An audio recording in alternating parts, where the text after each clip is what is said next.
Good afternoon, everyone. As my specific area is about my specific area is about a pedagogical exploration using generative AI.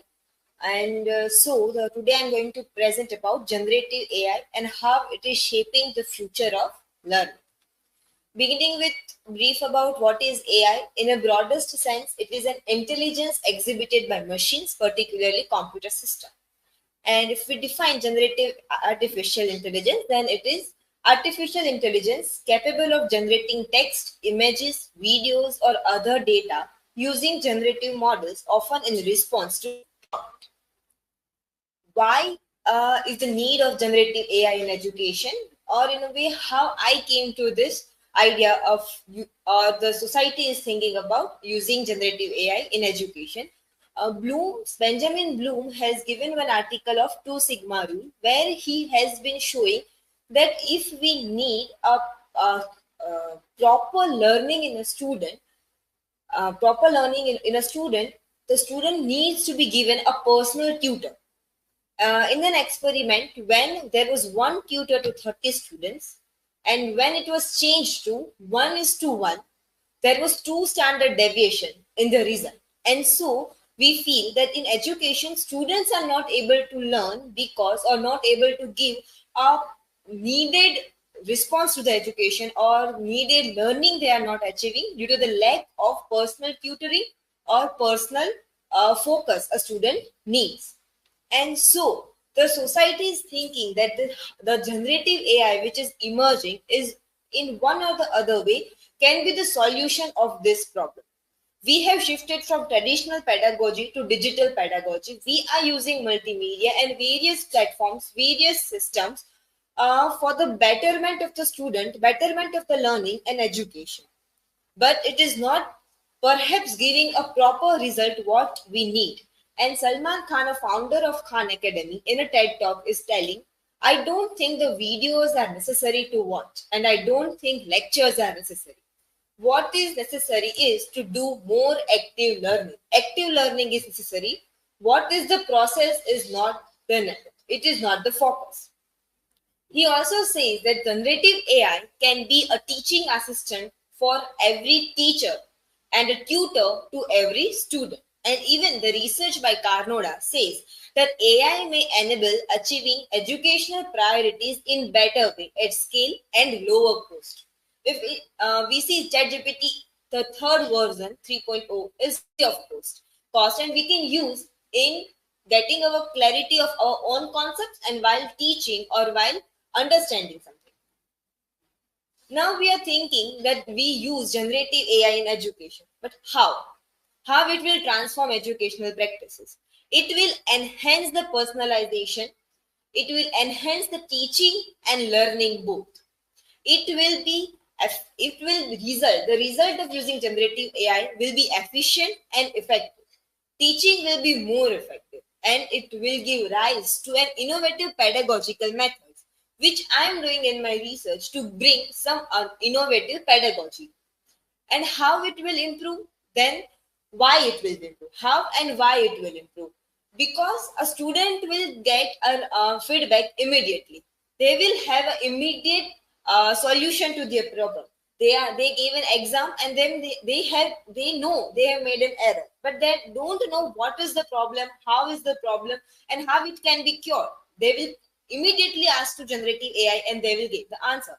And if a individual teacher is examining 30 students, he or she will definitely take a time to evaluate.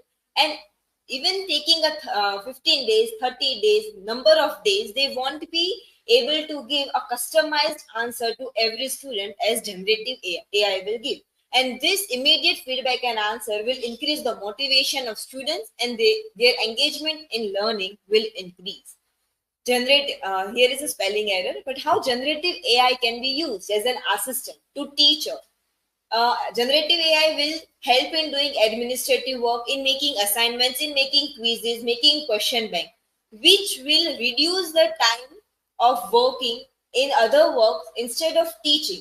And so the teacher will be able to focus more on teaching and classroom engagement will increase. It will be a personalized tutor as we discussed in previous slide. And AI need to be used as a collaborator, not as a competition, or not as a person or a system which will write for us or give our solutions, but a collaborator. We need to work with them, and assessment process will improve in comparison to traditional one. As we have discussed in the previous slide, the student will get immediate feedback, immediate answers, which will improve their interest of learning and reading. In the research, which is also a TED talk by Natasha Burr, he says that AI in the classroom, teachers may need to reevaluate how they are teaching. AI, if we are taking generative AI or ChatGPT in our classroom, we need to see how we are teaching, how we are assessing, and what are the tasks we are giving to students. If we will give them direct questions, they will give direct answers, copy paste from the generative AI. But now we need to change our pattern, we need to change our pedagogy, through which students get confused and have to do critical thinking, collaborating with the generative AI.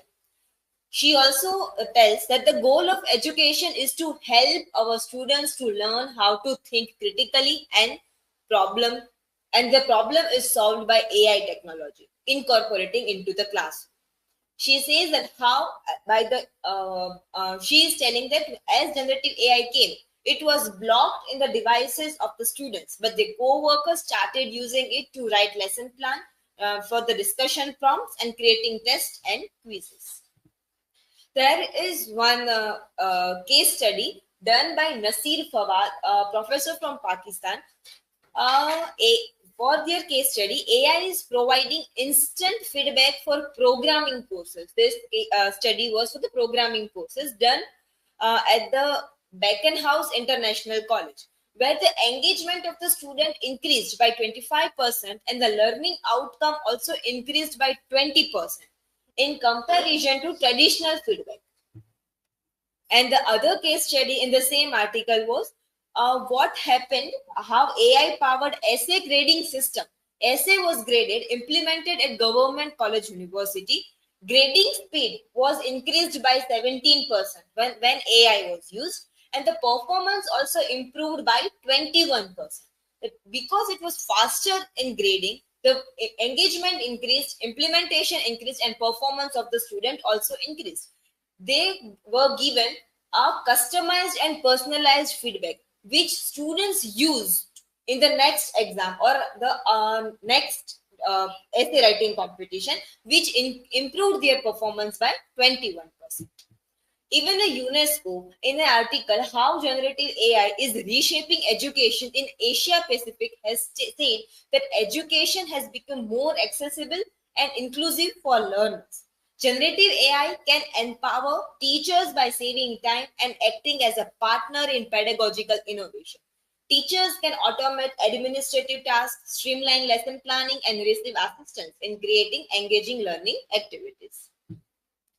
By prioritizing human-centeredness in the use of generative AI tools, teachers are creating an educational experience that is personalized. This article is about from the area of Asia where already the use of generative AI has been implemented in the curriculum and by the authority. What we need to do when we are taking a generative AI in the classroom, we need to design a pedagogy completely keeping a generative AI in a focus. We can collaborate with traditional methods and innovative methods, but there needs to be a plan that how generative AI will be implemented in particular topic or in a particular class. If we do this, what will be the problem? Do this means use generative AI in teaching and learning. There might be the problem of over reliance, bias and inequity, and loss of creativity. These are the things problems which are given by the people, but every new things comes with a problem. There are always the two sides of coin. Then the question, if everything generative AI will do, what humans will do? There is 60% fear. There is an article by Times of India, 60% fear AI can claim jobs and 53% expect new opportunities. AI will take the jobs of the people who are not using AI. The person who is using AI will make their place in a workplace or a workspace or a work society. This am I work cited?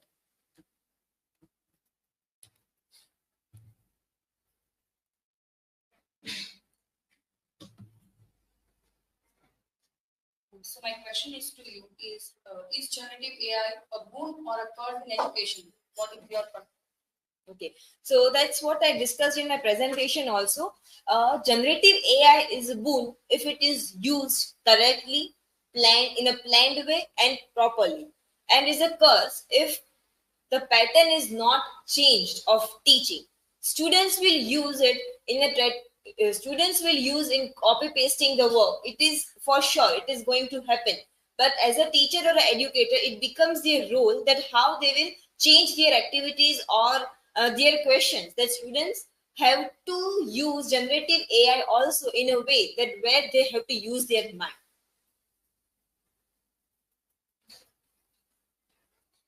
My question is, how does generative AI enhance the cognitive ability of the student? Is one of your slide describe that roadmap that teachers should design while we are teaching generative AI? Yes. When we are teaching with the help of generative AI or any educator is using, that is what an educator needs to create a question or prepare a question where a student will use generative AI as a collaborator. Well, will discuss with generative AI and give the answer. One of the example can be I'm searching something, and if I'm questioning generative AI and they directly answer me everything, we cannot rely. If the question is complicated, if I want to make a presentation, I'm giving them a project work and they are assigned to do a project work, something new and innovative. They will collaborate with generative AI to have an idea, to new idea, which will increase their cognitive ability to think and to work innovative.